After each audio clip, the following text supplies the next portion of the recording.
कौन होते हैं ब्राह्मण? बड़ा कंट्रोवर्शियल इशू है ना, कुछ प्यार करते हैं ब्राह्मणों से, कुछ नफरत करते हैं। इस धरा पर जो भी मानव है वो सब ब्राह्मण है। इस धरा पे जो भी जन्म लेता है वो ब्राह्मण होता है। पैरों से शूद्र होता है, पेट से वैश्य, भुजाओं से क्षत्रिय और कपाल से ब्राह्मण। कोई भी जीव तब तक ब्राह्मण नहीं कहलाता जब तक वो ब्रह्म ग्रंथि को भेदने के लिए गोमेद यज्ञ नहीं करता। 4 तरह के यज्ञ होते हैं। सबसे पहला यज्ञ होता है गोमेद यज्ञ। यहाँ पर लोग सोचते हैं कि कुछ गौ हत्या से रिलेशन है। हाँ है, लेकिन क्या है वो समझाता हूँ। जब भी आप मानव देह धारण करते हो और अपनी कुंडलिनी यानी गो शक्ति को ही कुंडलिनी कहते हैं, जगाए बगैर मर जाते हो तो एक गो हत्या का पाप लगता है आपको।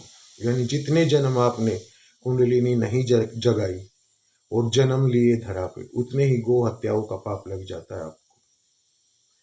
उस गो हत्या के पाप के निवारण हेतु एक यज्ञ किया जाता है जिसे गोमेद यज्ञ कहते हैं। गोमेद यज्ञ एक योग है जिसके द्वारा ब्रह्म ग्रंथि भेदी जाती है। लेकिन ब्रह्म ग्रंथि भेदने से पहले गोमेद यज्ञ में मन को भेदा जाता है।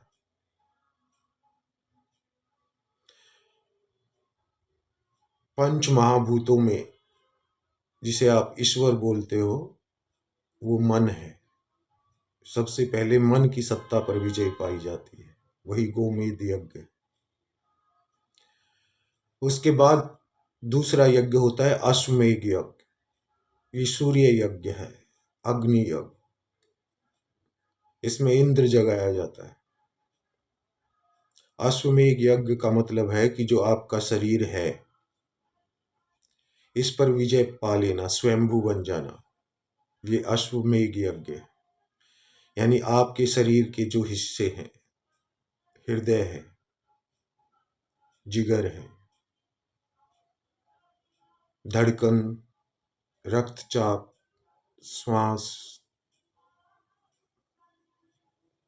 इंद्र, आपके इम्यून सिस्टम को इंद्र बोला जाता है। ये सब संचालित होने लग जाए आपके आदेशों के द्वारा, वो अश्वमेध यज्ञ कहलाता है।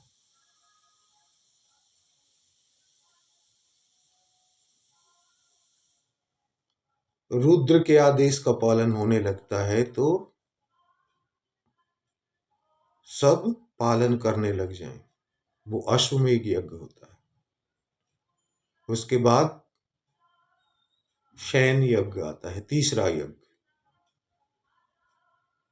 जिसे सोम यज्ञ भी बोला जाता है, चंद्र यज्ञ भी बोला जाता है। शयन इसलिए कि ये निद्रा में घटित होता है। जी हाँ, चारपाई जो आप जहां जाके सोते हो वहां घटित होता है ये यज्ञ, जब आप सोते हो। इसमें क्या होता है कि आप जागरूकता के साथ नींद में उतरते हो और एक दिन इस तरह नींद में उतरते उतरते आपको ये ज्ञात हो जाता है कि आपकी जागरूक अवस्था और स्वपन अवस्था के बीच जो धुंधली परछाई जो दीवार है वो क्या है।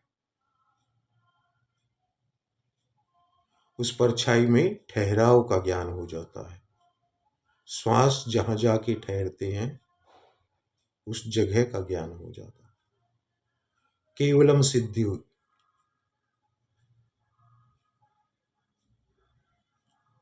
ये शयन यज्ञ कहलाता है, तीसरा यज्ञ। जैसा मैंने बताया कि इंद्र जब आदेश मानने लग जाता है तो आपके प्राण दोनों नाकों में इडा पिंगला के अलावा सुषुम्ना में बहने लग जाते, यानी रीढ़ की हड्डी में ऊपर उठने लग जाते। जब इंद्र रीढ़ की हड्डी में ऊपर उठ के कपाल को भेदता हुआ शिव की तरफ आता है तो सोम यज्ञ, चौथा यज्ञ पूरा होता है। यहीं पर कपाल से सोम रस टपकता है जो आपको जवान रखता है, रोग मुक्त रखता है। रोग मुक्त काया तो गोमेद यज्ञ में ही प्राप्त हो जाती है। इस तरह 4 तरह के ब्राह्मण होंगे, जो गोमेद यज्ञ कर रहे हैं, दूसरे जो राजसूर्य यज्ञ कर रहे हैं, अश्वमेध यज्ञ, तीसरे शयन यज्ञ, चंद्र यज्ञ। जी हाँ, निद्रा जब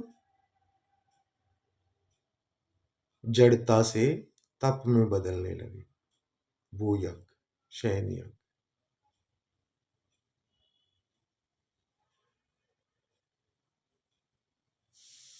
ये कृष्णा की विद्या है, चंद्र विद्या। अश्वमेध यज्ञ राम की विद्या है, सूर्य की विद्या है।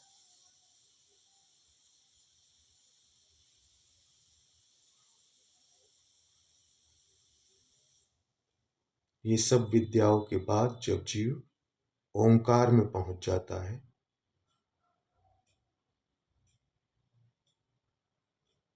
वो परम अवस्था है।